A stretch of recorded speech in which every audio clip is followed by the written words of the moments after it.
سبحان اللہ و بحمدہ، اس کو اپنی زبان پہ جاری رکھنا۔ کیوں؟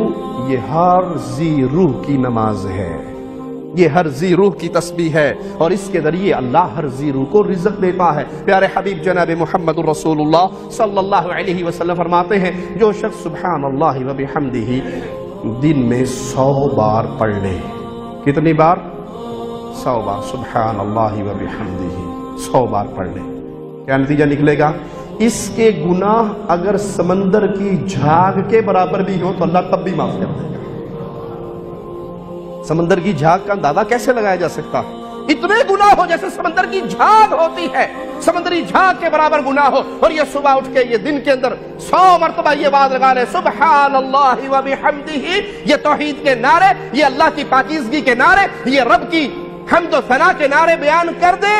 عقیدہ درست ہونا شرط ہے، توحید کا فہم ہونا شرط ہے، اس کا عقیدہ درست ہو اور یہ نیکی کا چھوٹا سا کام کر لے تو اللہ اس کے گناہوں کو معاف کر دے گا، بھلے وہ گناہ کثرت تعداد میں سمندر کی جھاگ کے برابر ہو۔